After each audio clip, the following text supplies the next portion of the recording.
Welcome to EP Daily. Today on the show, we've got one of the biggest game stories of the year in the rundown.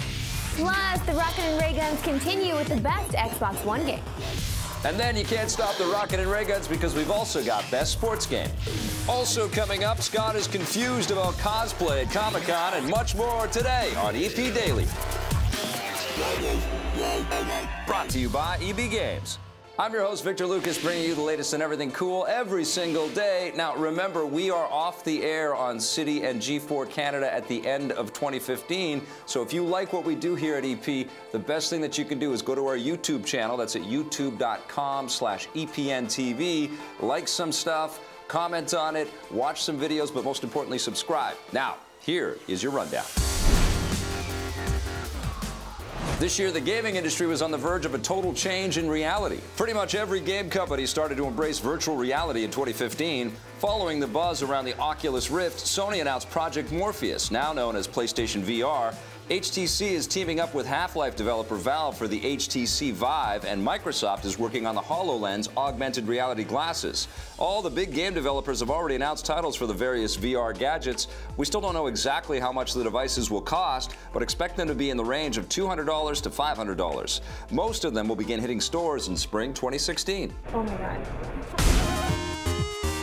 My friend Scott Jones is here to talk about VR. He's already halfway there with his VR goggles on right now. What's the deal? Are we going to be all in and loving VR in 2016? Are we all going to be converted? I think we're both going to have to make ourselves comfortable and confident. We're going to put these things on that are going to mess up our hair like crazy, but that's going to be okay. I've experienced a little bit of VR the same way our co-host Marissa Roberto has. Yes. And I really do see the future there, and I feel a lot of optimism. You know me, I'm not really optimistic about too much, but on the VR front I am, and this technology really is so seductive. It's still very early, but I feel like the whole industry, this was a little bit of a quieter year in video games, but it kind of shifted towards VR already, and we're going to see the ways that it shifted once we get to 2016. The only thing I think about VR is that it is all about optimism right now, and it needs to be, because this is a burgeoning new technology that needs to kind of go through its paces. But I can see this also being a magnet for all kinds of negativity when it starts to become adopted. Not just about price points,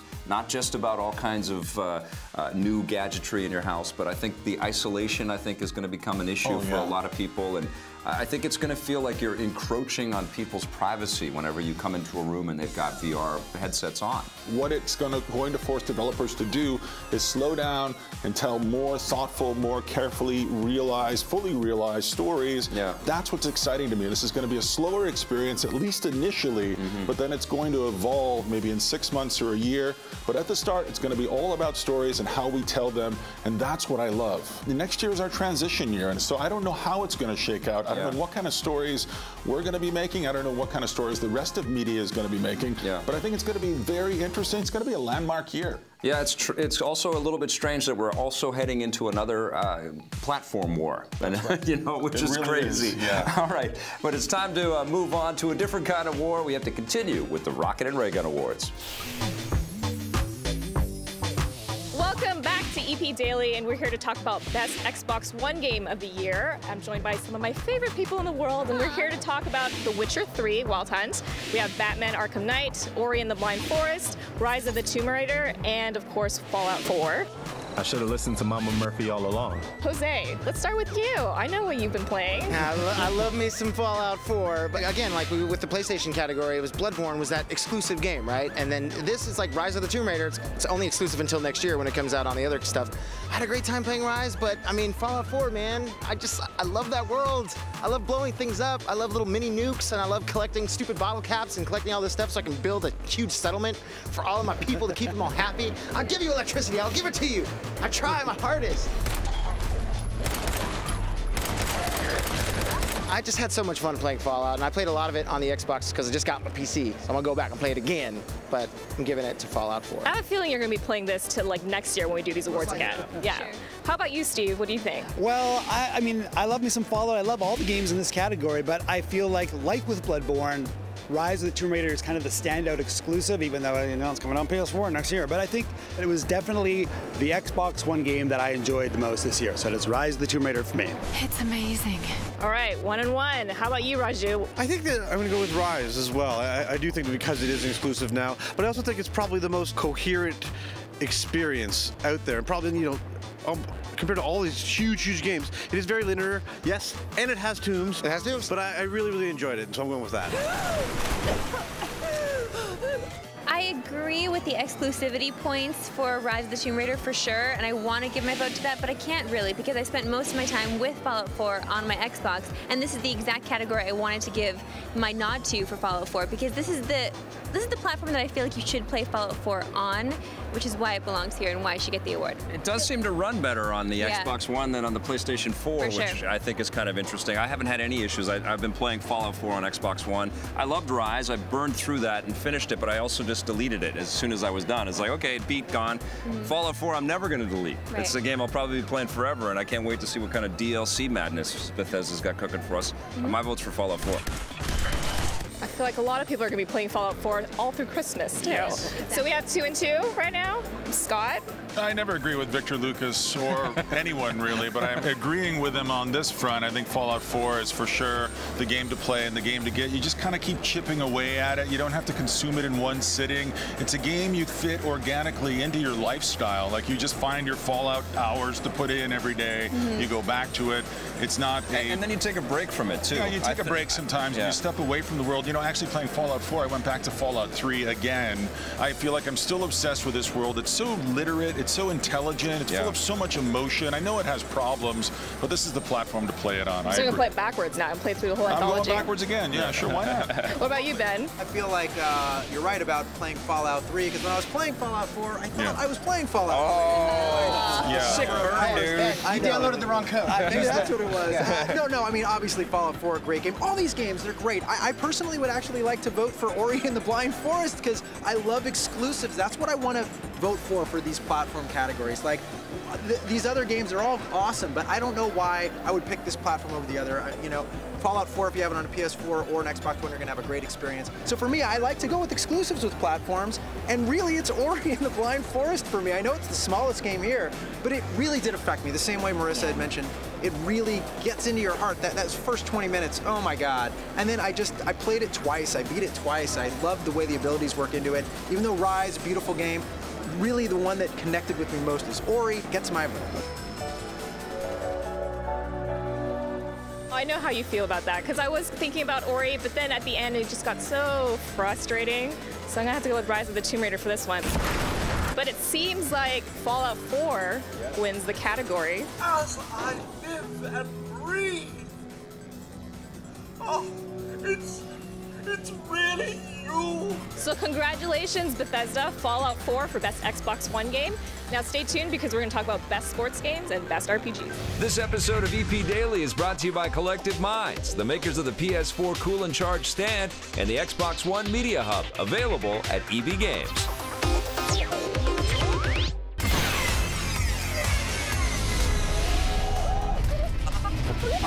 Hey guys, I'm Jeanette McCurdy from Netflix and City's show Between. And my favorite Star Wars memory is, Star Wars is actually the reason I started acting. So I grew up watching the original trilogy relentlessly, and then when The Phantom Menace was coming out, me and my 3 older brothers were super excited to go see it. We got double stuffed white chocolate Oreos Star Wars themed candies inside. We went to see the movie. I fell in love with Jake Lloyd, who played little Anakin, little Annie, and he had this cute little bowl cut, and I thought that if I started acting I could marry him. So I told my mom at the end of the movie that I would like to do just that. I didn't mention the marrying part because I figured she would think I was crazy since I was 6, but I did say that I wanted to start acting, and I started acting like 6 months afterward. I got a dog after booking a part, and his name is Chewbacca. Chewie, we're home. Welcome back to EP Daily. We are still in the midst of the 2015 Rocket and Ray Gun Awards. Now we're going to talk about the best sports games. Whole lot of sports every year. This year, no different. We've got MLB 15 to show, Madden NFL 16, NBA 2K16, NHL 16. So many numbers, and then there's Rocket League. Let's start with Marissa Roberto. Marissa. Well, I think you make a great point there. All of those things come out every year, except for Rocket League. Rocket League was the biggest surprise this year, and it was a big surprise for me because, yes, I had a lot of fun with it, but I'm more surprised at the amount of people that latched onto this thing and will not let it go, which is why I feel like I have to give my vote to that game. But I am getting a little burnt out with all these sports games coming out every single year, and it feels like they're just minor improvements every single year, and I really could use a break. So the fact that we got something so new and so different and so exciting that had you guys bonding, you guys broed out over this, and that makes me so happy. It warms my heart, and so that's why Rocket League is getting my vote. I mean, obviously, Rocket League is huge amongst the Ben and Steves of the cast here. Ben, what did you think is the best sports game? Would it be possibly Rocket League? Do we even have to go through this again? I mean, yes, it's easily Rocket League. You know what really surprised me was NBA 2K16, which keeps winning this category. It's been the big winner year after year. And this year's really bummed me out. That Spike Lee mode, like, oh man. I mean, there's great game, there's good gameplay there. Spike Lee totally ruined it. That cleared the way for Rocket League to race in there and jump in the air and kind of twist. And then it kind of goes like that. And then the ball goes in the goal. It's easily the best. I like what Spike Lee did in 2K16, but they didn't complete the job. They kind of started something here. And I feel like that's something that the sports games have to do. They have to go into more storytelling, more RPG kind of mode, give us the idea of really becoming these characters through scenes, through these lives. 2K is kind of laying the foundation for where we're going to go with all this stuff, but they didn't go far enough. Ripper! Score! I'm going to give it to NHL 16 because I think that the NHL team always over-delivers with less resources than the rest of the sports franchises out there, although they under-delivered with NHL 15, but I feel like this time they really came back with tons of modes and lots of flexibility and terrific physics. I really loved NHL 16. Scott, you're a former Canadian Football League sensation. What was your favorite sports game? You know, I can't tell you the number of conversations I've had with people who are in the media who are just like, you know what my favorite game is? It's Rocket League. And this is a game that's just stripped down to its essence. It's so easy to pick up and play. It's so exhilarating to play. It's the essence of a nonsensical kind of a sport experience, and that's exactly all I ever want from my sport game. What are you picking? I said Rocket League. Okay, good. All right, good. Sophia, as a former street basketball player, what would you say your favorite sports game is? Because of my height and all, yeah, I'm going to go with Rocket League on this one because I like it when sports games kind of add random new modes in there. So, but Rocket League is just not even a traditional sports game. I mean, it's race cars with soccer balls. So. Yeah, Raju? Rocket League. Yeah. It's the best sports game of the last 5 years, I think. Steve? Come on, I have dumped so much time into Rocket League this year. It's not a traditional sports game, but it has everything I like about sports games. It has competition, it has a great, slow, gentle learning curve. You're always getting better at the game.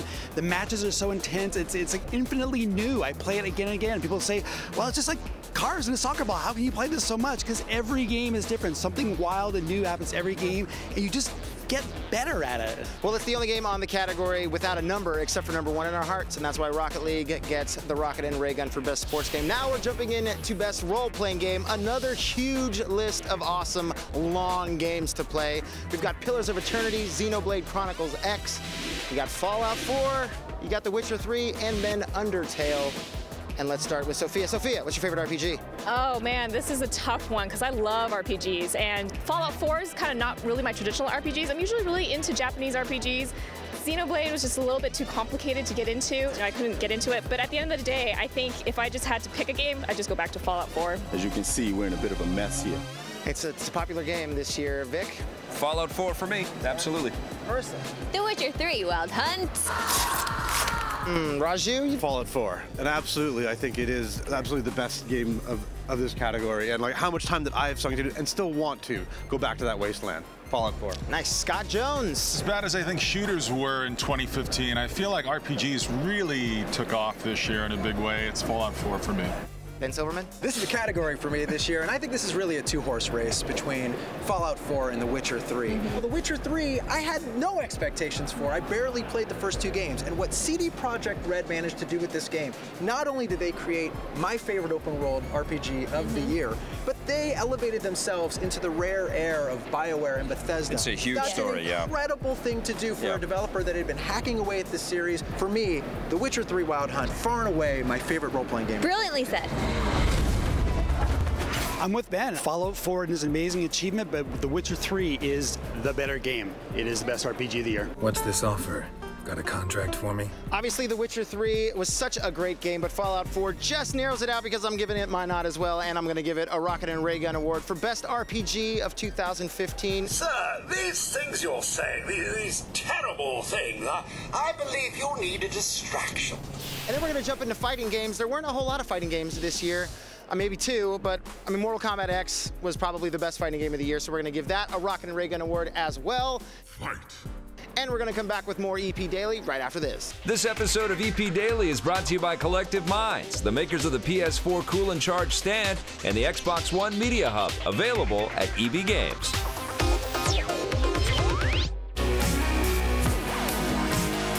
Welcome back to EP Daily. We are celebrating 25 seasons in 25 days, and guess what, Jones? We are at season 23. This is making me very sad. It's making me a little sad too, but this next segment is making me very happy. This is from 2013 when I went to New York Comic Con and I toured the show floor and I tried to guess what everybody was dressed as. Okay.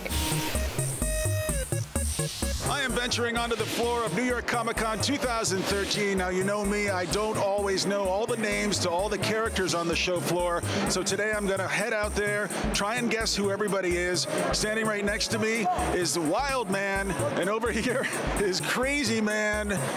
Sub-Zero. Sub-Zero. I've been Scorpion. Who are you supposed to be? I'll start with you, sir. I'm Batman. I couldn't quite hear that. I'm Batman. And you're Laverne, so you should have an L on your... An L? No. Kurt. K. You are the Wicked Witch of the East, and you are Stovepipe Head, one of the most feared monsters in all of Silent Hill, the video game series. Am I correct? Got it. I found what is probably one of the most infamous heroes in the DC universe. It is Mr. Electric Bill, of course. You are what Arnold Schwarzenegger looked like when Maria Shriver told him that she was leaving. This is the evil refrigerator. Yes, it's Mr. Victor Freeze. He's not sending me to the cooler. You're not one of those guys from the TV show? Duck Dynasty, are you kidding me, brother? This is the man right here. This is Hollywood Hogan for life. Ooh, yeah! Nice to meet you, Fudgy. He's half man, half box. He's Box Man. Every year, like clockwork, here's RoboCop. I'm going to guess you're dressed as Cher. Is that right? Hoodman and Rod Stewart. The Punctuator. And Kim Kardashian. You guys look terrific. Who are you really supposed to be? David Bowie from The Labyrinth. Oh, wow. That's actually cooler than Rod Stewart. I'm Robin. Okay, I thought you were Danny DeVito at first. Oh, yeah. That's probably because I'm so small. I'm Barf. Barf from what movie is that? Spaceballs. Green Fly-Around Man. Is that right? What are some of the other things that people are guessing you are? Probably Lois Lane? Yes, Lois Lane is the most common one I've got. How many working girl Melanie Griffith? You're the first. How long did you work on this costume? I worked on this for about 3 months. And do other people think that you're Diane Sawyer, or is it just me? You know, I haven't got Diane Sawyer yet. I guess it takes years to get yourself in this kind of shape. Oh yeah, it takes a lot of years to become this kind of athlete, well-rounded. I thought you were supposed to be Dolph Lundgren. No, I'm Ben Affleck. You're Polish Snake, is that what you said? Punished. Punished Snake, okay. I don't think I've seen anybody dressed like any of the characters from The Wire. This is the first Bubbles costume that I've seen. What do you think about the quality of the Jokers here on the show floor? I don't know. Some of them are a bit iffy. Yeah, some of them it's like, couldn't you guys have tried a little bit harder? I mean, if I put 100 away, obviously there was 100 bad jokes. Did any of them put up a fight? No.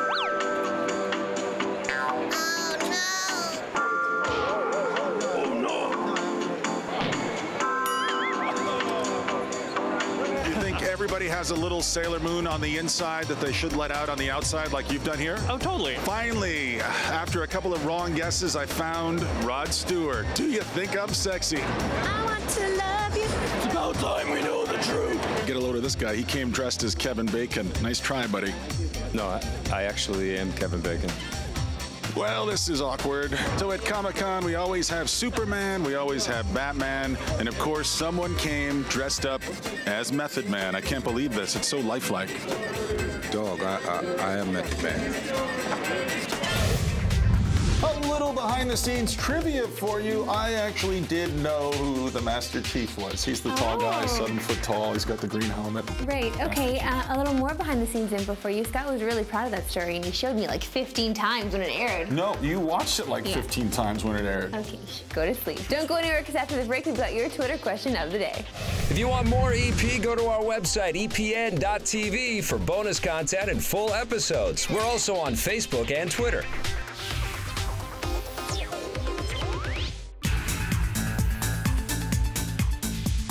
Welcome back to EP Daily. It's time for our Twitter question of the day. This one is from Dave Berga. Like Vic and Scott, I'm a young gamer, 25. Yeah, it's great being this young, right? 25. How do you keep your hands nimble after lengthy gaming sessions? We're both pretty lucky, you know? I think that's a terrific question. I got to tell you, I have a scar right here, which is from Bloodborne this year. All the hours that I put in, it's wrapped around the PS4 controller. Yeah, sure. I do moisturize at night, especially in the wintertime. It's a little bit drier air. You actually moisturize your hands? I moisturize. Wow. I like to moisturize this, and then sometimes the moisturizer gets on my face, and I stay 25 forever. You know, I haven't been a competing gamer that's been going to tournaments and stuff like that. I think that can really do some damage to... You are very good at games, though. But I play them a lot, and I think I also do a lot of other things besides games. So luckily, I've been able to use the reflexes that I've gained from games in real life. But I still have my dexterity. I'm still able to play video games, and even after all of these years, and I don't have any issues. I think the takeaway is moisturize a lot and play a lot of games, and also take a break every once in a while. Break. Yeah. All right. Good question. If you've got one for us, you can go to our website, epn.tv. But of course, we also want you to go to our YouTube channel. That's at youtube.com/EPNTV and click subscribe. And that's it for today's show, but coming tomorrow, we've got more Rocket and Ray Gun Awards. You're not going to want to miss it. Thanks for watching, everybody. See you tomorrow. EP would like to thank its sponsors, Nintendo, Xbox. EP's mobile coverage is brought to you by Gameloft, makers of Asphalt 8 Airborne, which you can play on your Android or iOS device for free right now. I like the way everything was fetishized in this experience. I like the way the curtains sort of parted at the beginning. I like seeing all these very colorful characters. Made me really kind of appreciate how vaunted Rare was. I think we forget very quickly as gamers. Our memories are short. Right. And you know, playing Blast Corps again, playing Perfect Dark again, like so much of this, so many sweet spots there.